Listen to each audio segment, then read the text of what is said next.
तो क्या नहीं कर सकता, लेकिन वो अपनी शक्तियों को ही पहचानना नहीं चाहता।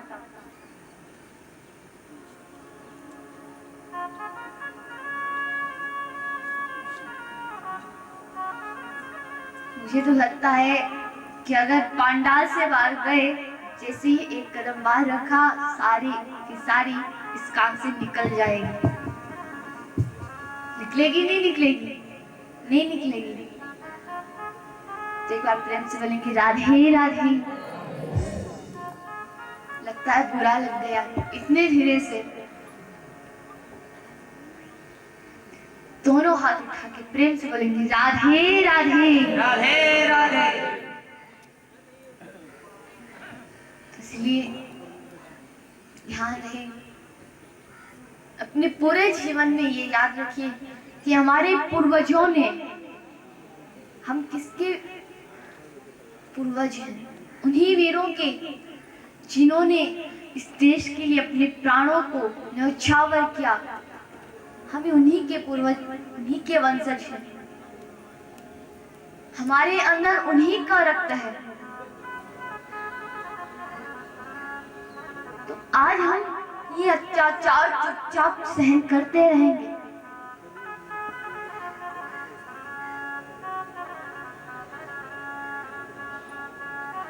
अगर आप हल्दी घाटी गए हो तो वहां देखना, जो भूमि है वो इतनी हल्दी की तरह पीली होगी।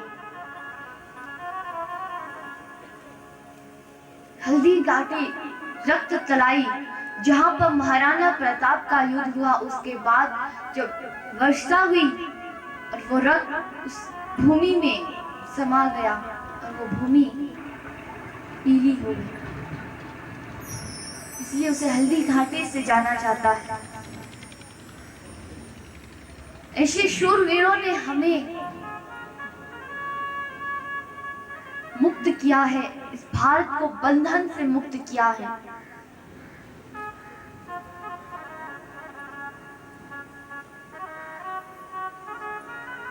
आपने बाबर का नाम सुना होगा। उसने जब इस भारत देश पर शासन किया था तो उसने मरते वक्त एक पत्र लिखा था अपने पुत्र के नाम, और उस पत्र में लिखा कि अगर, हे पुत्र, अगर तुझे इस भारत पर शासन करना है, इस हिंदुस्तान पर शासन करना है, तो कभी भी इस देश में गायों की हत्या मत करना।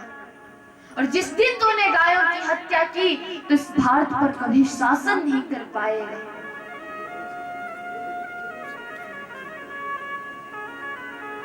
और यहाँ तक कि अकबर और जहांगीर ने भी अपने शासन में कभी गायों की हत्या नहीं की। औरंगजेब कितना पापी था, कितना अत्याचारी था, जो हमारे मंदिरों को तोड़ देता था, लेकिन कभी भी उसके राज्य में गायों को नहीं काटा गया, क्योंकि वो जानते थे कि हमें उन गायों से इतना प्रेम है। और वो जानते थे कि अगर इस भारत पर शासन करना है तो इन गायों को सलामत रखना है। अकबर ने कभी भी हिंदू और मुसलमानों में भेद नहीं रखा, सबको सम्मान रखा।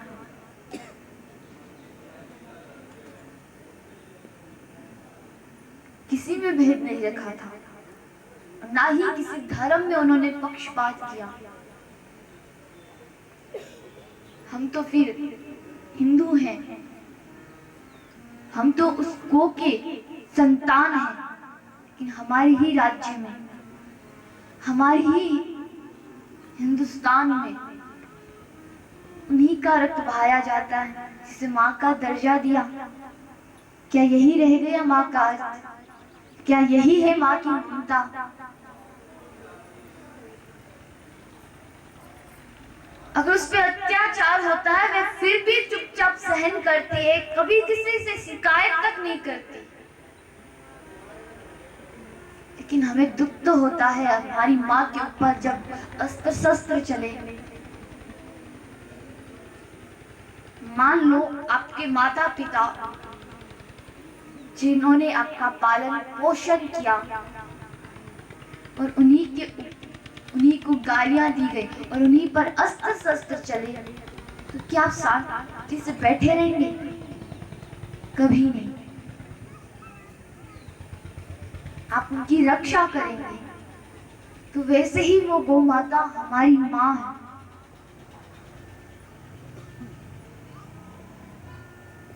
इसलिए जितना आपसे हो सके उनकी सुरक्षा करें, उनकी रक्षा करें। कहते हैं विश्व पिता में को करते इति करते चेव गुरु विप्र करते पिवा हंगते तो राजेंद्र सक्र लोकम व्रजंती। जो गायों के लिए, जो अपने गुरु और ब्राह्मणों के लिए, जो अपनी मातृभूमि के लिए और जो अबला नारी के लिए उनकी रक्षा अपने प्राणों को भी त्याग देता है, उसे इंद्रलोक की प्राप्ति होती है, उसे स्वर्ग मिलता है।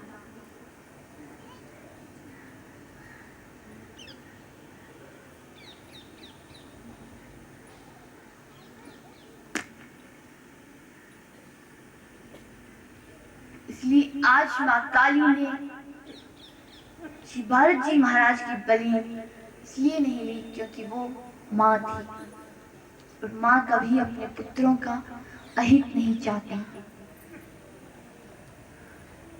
इसलिए श्री भरत जी महाराज की माँ काली ने रक्षा की। श्री भरत जी महाराज के देखते देखते जिस तलवार से भरत जी की बलि देनी चाहिए, उसी तलवार को लेकर माँ काली ने सभी भीलों का वध कर दिया। श्री भरत जी महाराज ने भगवान का ध्यान किया। राजा रघुकुल मिले जो पालकी में पेट के आए। एक कहारो बीमार हो गया तो भरत जी को देखा हष्ट पुष्ट, तो भरत जी से कहा, हे भरत तुम जाओ, तुम आओ और पालकी को उठाओ। तो भरत जी ने बिना कुछ कहे पालकी को उठाया।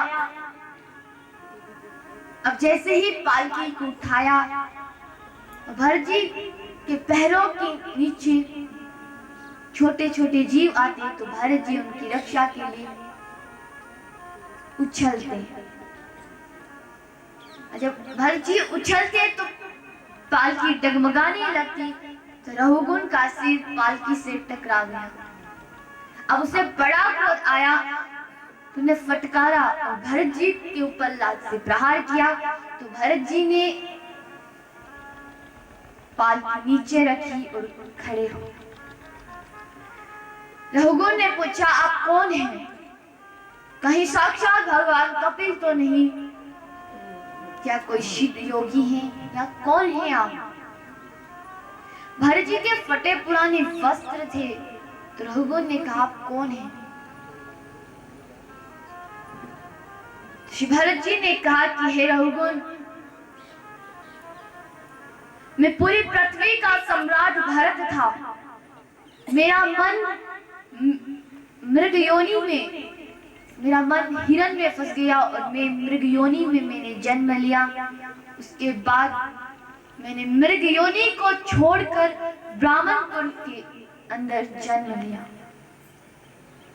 भरत जी ने अपना परिचय दिया, पूरे भारत देश का वर्णन किया, उनकी नदियां पर्वतें आदि का वर्णन किया, आदि का उन्हें ज्ञान दिया। तो रघुकुल ने क्षमा याचना की और वहां से चले गए, क्योंकि सच्चे महापुरुष की यही पहचान होती है कि वो उसे जैसा करने को कहे वो कर देते हैं, कुछ भी नहीं कहते। उनके अंदर इतना ज्ञान होता है, इतनी शक्ति उनके अंदर होती है, लेकिन सबसे वो अपना परिचय छुपाते हैं। और यहाँ तक कि अगर भगवान भी आ जाए तो भी किसी को पता नहीं चलता। इसलिए आज माँ काली ने भरत जी की रक्षा की भरत जी ने अपने अंत समय में भी भगवान का स्मरण किया। उसके बाद उन्होंने भगवान के धाम को प्राप्त किया।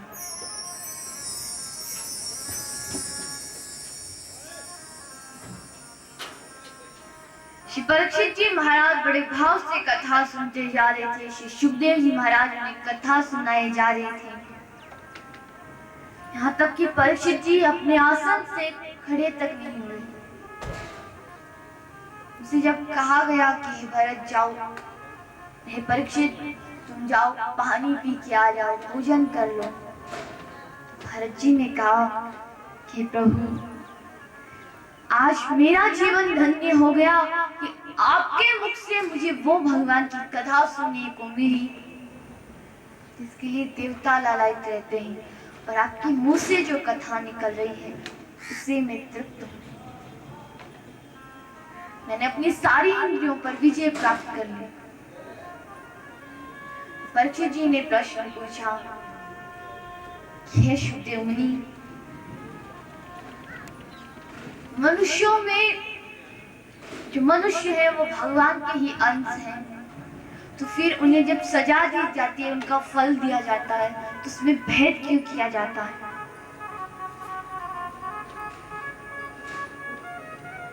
तो श्री सुखदेव जी ने कहा कि वो अपने कर्मों के अनुसार फल भोगते हैं,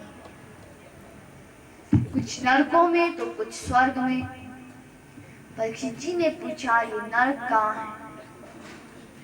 श्री सुखदेव जी ने कहा कि इस पृथ्वी के नीचे 7 तल और 28 नर्क हैं, जिनमें प्राणियों को विभिन्न विभिन्न प्रकार की यातनाएं दी जाती हैं।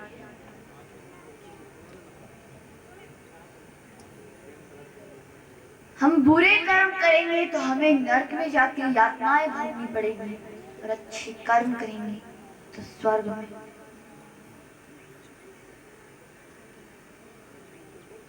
हम जानते हैं जब हमारा जन्म हुआ तो हम कुछ लेके नहीं आए।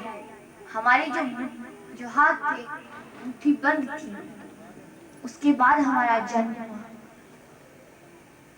हम कुछ नहीं लेके आए, लेकिन हम इस संसार से जब जाएंगे दोनों हाथ हमारे खाली होंगे। उस समय हम अपने साथ अपने किए हुए पूरे कर्म और अपने किए हुए पुण्य ही हमारे साथ चलेंगे, परछाई की तरह चलेंगे।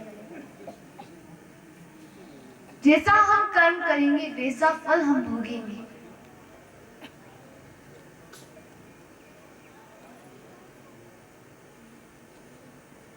इसलिए श्री सुखदेव जी ने कहा, मनुष्य को अपने कर्मों के अनुसार सजा दी जाती है, उसका फल दिया जाता है। अगर बुरा करेगा तो नरक, और अच्छा करेगा तो स्वर्ग। तो श्री सुखदेव जी ने उदाहरण के लिए एक प्राचीन कथा सुनाई। पूर्व काल में अजामिल नाम का एक ब्राह्मण था, जो दासी के संग में रहकर बुरे कर्म करना सीख गया। उसके 10 पुत्र थे। सबसे छोटे पुत्र का नाम था नारायण। अजामिल नारायण से इतना प्रेम करता था, इतना, जब वो खाता उसे खिलाता, उसकी बड़ी देखभाल करता था, उसका बड़ा ध्यान रखता था। उसे पता ही नहीं चला, उसका अंत समय नजदीक आया और यमराज के यमदूत आए, भयानक विकराल रूप धारण किया हुआ। जब अजामिल के प्राण ले जा रहे थे तो समय अजामिल ने देखा कि मेरा पुत्र कुछ ही दूर खड़ा खेल रहा। तो उसने पुकारा, नारायण नारायण आओ मेरी रक्षा करो। और जैसे ही भगवान के पार्षदों को ये आवाज सुनाई दी कि अजामिल भगवान नारायण का नाम ले रहा है, तुरंत भगवान के पार्षद आए, उसकी रक्षा की। यमराज के दूतों ने पूछा, कौन है जो यमराज के आदेश में विघ्न डाल दे? तो कहा इसने भगवान नारायण का नाम लिया। तो यमदूतों ने कहा इसने तो अपने पुत्र का नाम लिया। तो भगवान के पार्षदों ने कहा कि भले ही इसने अपने पुत्र को पुकारा, लेकिन नाम तो भगवान नारायण का था। आज पहले अजामिल भी इतना पापी था, लेकिन उसने अपने छोटे पुत्र जिससे वह बड़ा प्रेम करता था, उसका नाम भी नारायण रखा। आज बच्चों के नाम ऐसे ऐसे रखते हैं कि नाम तो मुंह से निकलते भी नहीं है, नाम याद भी नहीं रहते।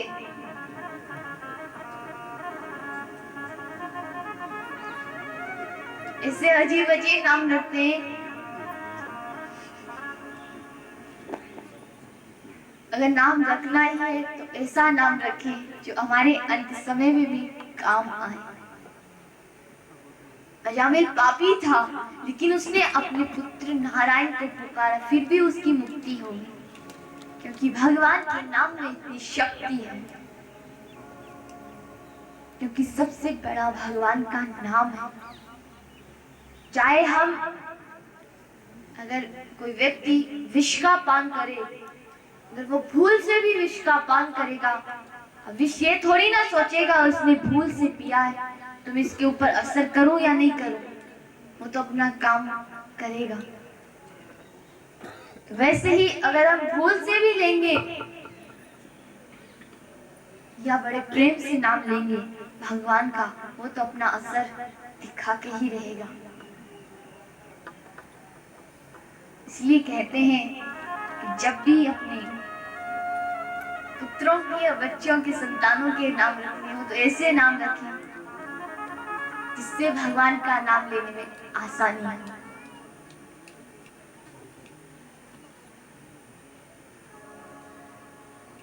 अजामिल ने अपने अंत समय में भगवान नारायण को पुकारा, क्योंकि वो जानते थे भगवान की पार्षद किसने भगवान नारायण का नाम लिया।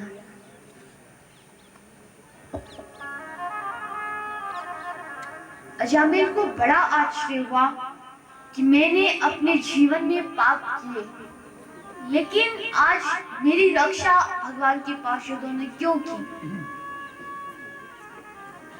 तो जब ये ज्ञात हुआ कि आज भगवान के पार्षदों ने मेरी रक्षा की, तो उसने बुरे कर्म छोड़ दिए और हरिद्वार में जाकर तपस्या की, और उसके अंत समय में वही पार्षद आए उसको भगवान के धाम ले जाने के लिए। तब भगवान के पार्षदों ने कहा कि अजामिल, तूने भगवान नारायण का नाम लिया, इसलिए हमने तुम्हारी रक्षा की है।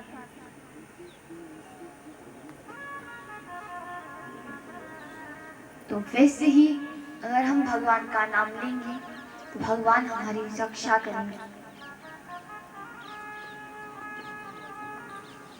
अगर हम उन गायों की सेवा करेंगे तो वो भी हमारी रक्षा करेंगे, क्योंकि इस पृथ्वी के नीचे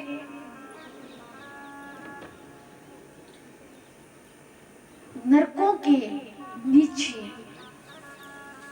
बहुत गंदी नदी है, वैतरणी नदी। वैतरणी नदी में इतनी बुरी नदी है वो कि जिसमें मनुष्यों को डाला जाता है।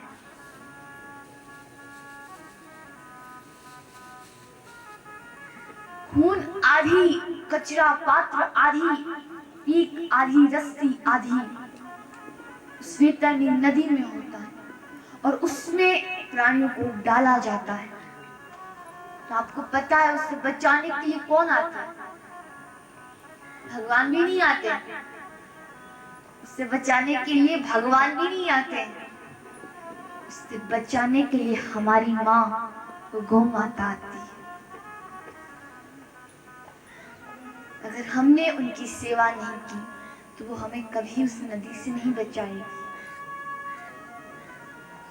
और हमने उसकी थोड़ी भी सेवा की तो हमें उस नदी से हमारा उद्धार करेगी। उस नदी से हमारी रक्षा करेगी। जिसे हम पशु समझते हैं वो पशु नहीं, माँ है, उसके अंदर इतनी शक्ति है। आपसे एक बात पूछूं, पहले आपको प्रेम से राधे राधे बोलना होगा। किसी की आवाज आ रही है तो किसी पूछ रहे हैं, पड़ोसी से पूछ रहे हैं क्या बोले। प्रेम से बोलेंगे राधे राधे।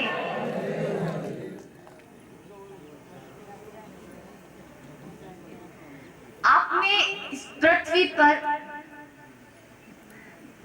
कभी देवताओं के दर्शन किए हैं? भगवान सूर्य, जिनके हम प्रतिदिन दर्शन करते हैं।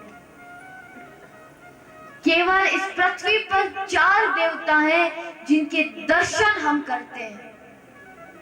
अग्निदेव, जल देव और भगवान सूर्य, और चौथा हमारी माँ जो सबसे शक्तिशाली है, वो गौ माता, जिसकी शरण में सभी देवता आते हैं। जिसकी अगर विपत्ति होती है तो वही देवता उन्हीं गौ माता की शरण में आते हैं, जिनका तिरस्कार धरती के प्राणी करते हैं।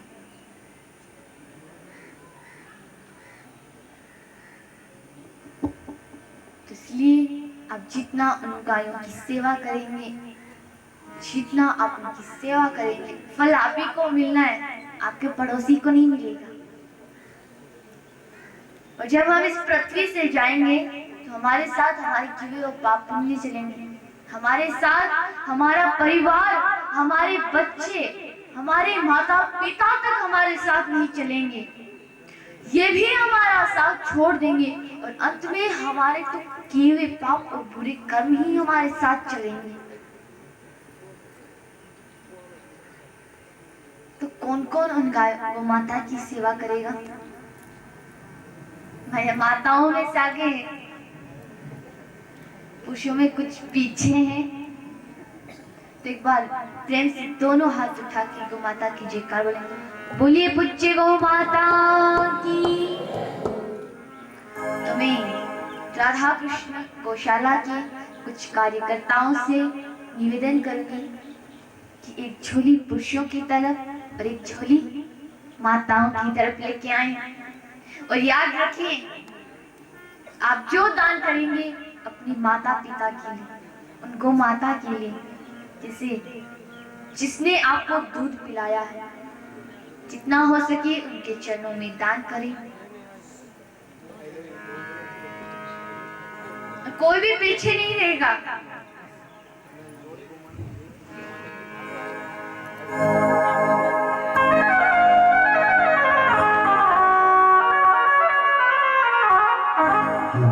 बा